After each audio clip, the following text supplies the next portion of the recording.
Since a couple of years there's an ongoing debate whether and how should the Eurovision voting system change.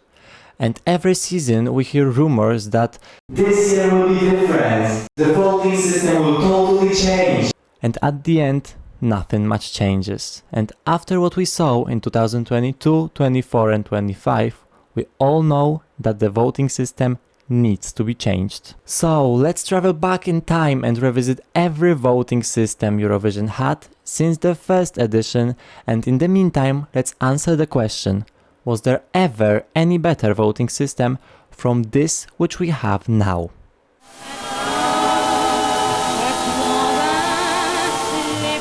Our journey begins in 1956 in beautiful Switzerland when the first Eurovision was held. It was the most mysterious contest in history.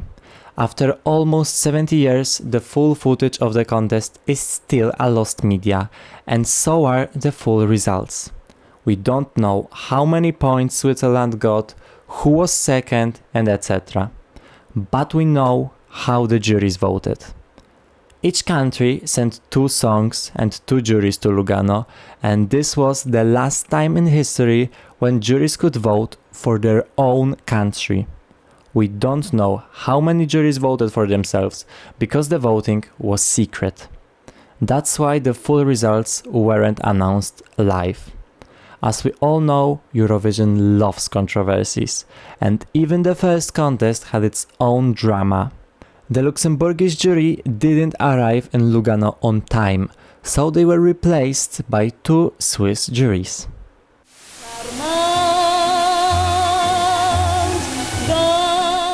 A year later, in 1957, the voting rules have totally changed. The amount of juries has been increased to 10 per country. Each person awarded 1 point to their favorite song, so each country could award up to 10 points in different combinations. Voting was made public, and each country announced the results by a phone call. Hello London. Hello London. Hello London. Good evening London. Yes? Song number 4, 2 votes. Nummer 4-2. Chanson Nummer 4, 2 Punkte. Yes? Song number 5. Until 1959, the results were announced from the highest to the lowest. From 1960, the results were announced in the order of performances.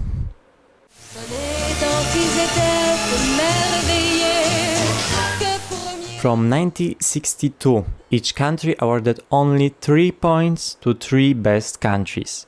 Firstly, the highest points were announced, and then the lowest.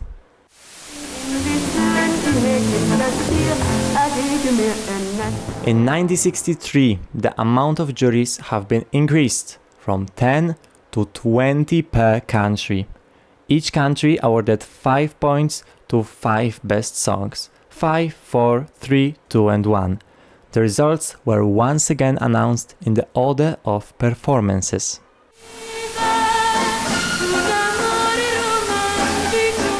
1964 is another big change. The amount of juries has been decreased back to 10.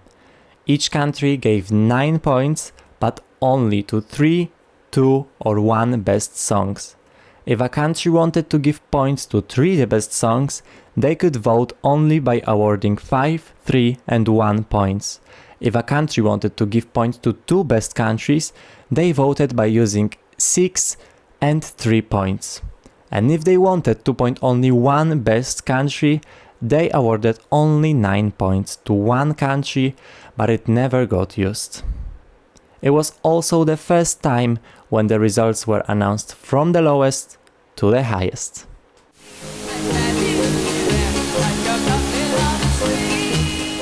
In 1967 we got back to the rules from 10 years ago, so 10 juries from each country which awarded 10 points which could be distributed in any way.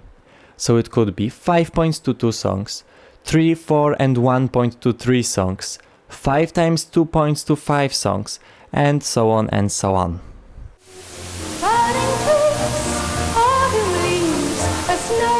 As we all probably know, the year 1969 has brought to us the first tie in history, and not between two countries, not between three countries, but between four countries, which were France, Spain, Netherlands, and the United Kingdom.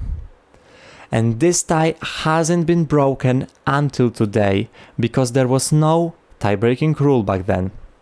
That's why the EBU introduced first tie-break rule just a year later in 1970. And since then, the tie was supposed to be broken as follows. The countries that tie both perform once again, and then all the juries, but without the countries that tie, vote again. But not with a point or something.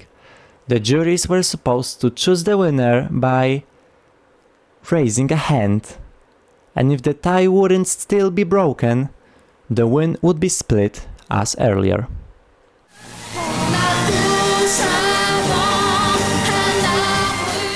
1971 is another big change in the voting system. Instead of previous 10 juries in each country, there were only 2 for a country, and one person should be younger than 25 years old, and the second should be older. But there should be at least 10 years gap between these two. All the juries were rating each song from 1 to 5 points, and they were voting by raising a little board corresponding to the amount of the points given.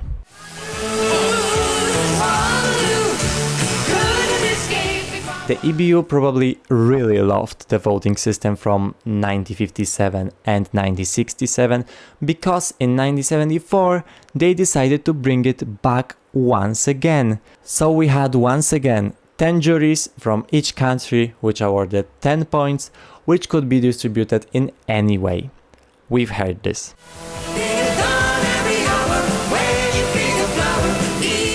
Exactly 50 years ago, in 1975, at the Eurovision in Stockholm, the EBU has introduced the system which we all know until today, which is a magical douze points for the best song, 10 points for second best, and 8 for third place, and all the way until we reach 1 point for 10th best song according to each jury panel. Until 1979, the results were announced by the running order, and since 1980, from the lowest to the highest.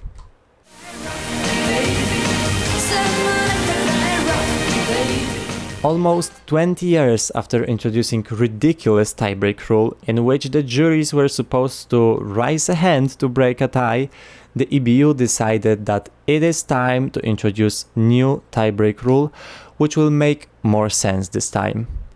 When there was a couple of countries which had the same amount of points together, the tie would be broken by counting the amount of 12 points received by both countries. If there still would be a tie, we would go down point by point, down to 1, and if there would still be a tie, the victory would be split. This system was used only once in 1991 during the most messy Eurovision Song Contest in Rome. Then the tie was between France and Sweden. Both of them received 146 points. Each of them received the same amount of 12 points, 4, so there was still tie. France received 10 points only 2 times, while Sweden 5 times. That's why the winner was Sweden.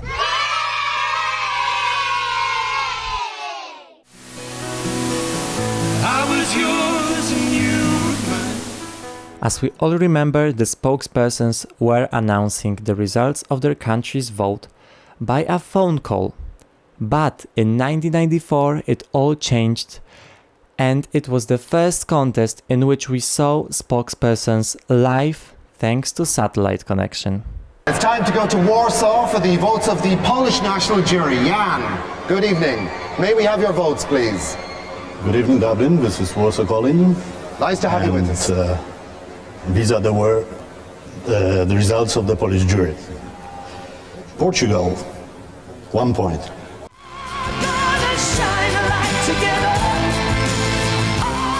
As the new millennium was coming to us faster and faster, everything was getting more modern. So was the Eurovision Song Contest.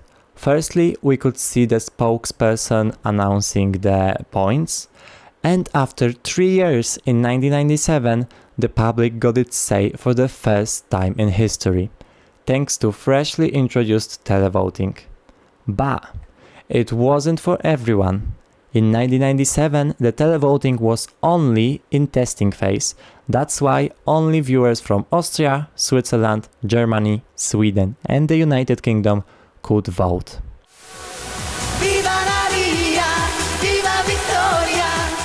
The televoting tests went incredibly good. That's why a year later, in 1998, the EBU decided to make it mandatory for each broadcaster to introduce televoting in their countries, which will make 100% of the result. But the jury still voted in case if the televoting wouldn't work.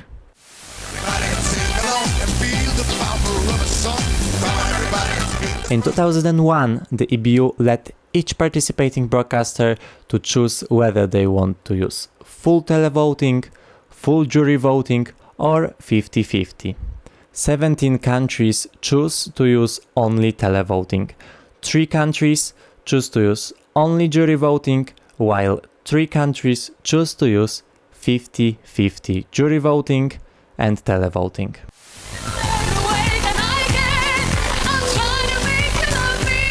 As we were talking about Eurovision getting modern really fast at the turn of the 20th century, in 2003 we got new thing that lasts until today.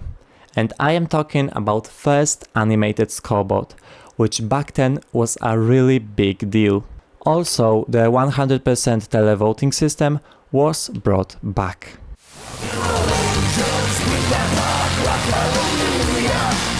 In 2006, we saw another change in announcing the results. Since then, the spokesperson announced only 8, 10 and 12 points live, and the other points were shown on the screen.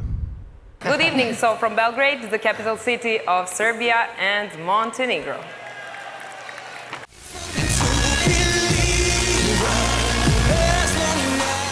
The tiebreak rule, which was introduced in 1989, got expanded thanks to adding the semifinals. Since 2008, if both countries would have the same amount of 12s, 10s, 8s and down to 1, the winner would be this country, which placed higher in the semifinal. In 2008, juries got a little bit of power, and now 9 finalists from each semifinal would be chosen by the viewers, and the 10th country going through to the grand final would be chosen by the juries thanks to a so-called wild card. For example, in 2008, Macedonia was 10th country in televoting, but Sweden was higher in jury's ranking. That's why they got a wild card despite being only 12 in the televoting.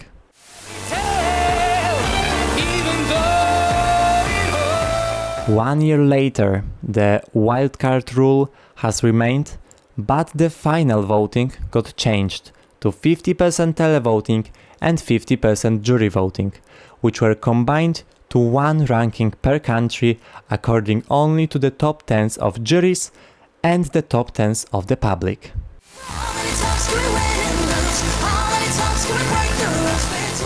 In 2014, the 50% jury vote and 50% televoting rule got introduced fully, both to the semifinals and to the grand final. The points from the public and the juries got fully combined, not only top 10s as it used to be. Although the EBU hasn't released the full results of Eurovision 2013 until this day.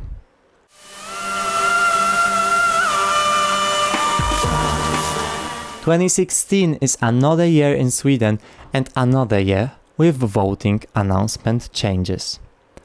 From now on, the results of the viewers and the juries were announced separately. The announcement of the televote results would start from announcing the smallest points and finishing with televote winner. Also, there is one final change in the tiebreak rule. The winner will be this country, which will be higher in the televoting.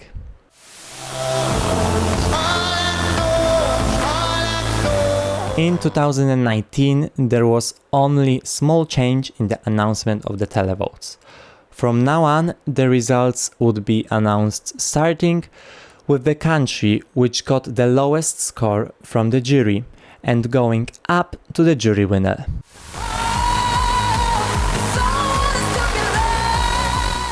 The last change in the voting system happened in 2023, when once again the viewers got full power to decide which countries will qualify to the grand final, by returning to the system from the 2009, in which semifinals had 100% televote and the grand final was half televote and half jury vote. That year the EBU also introduced rest of the world vote, thanks to which people from non-participating countries could also vote using the internet. Whole rest of the world ranking equals to one country ranking.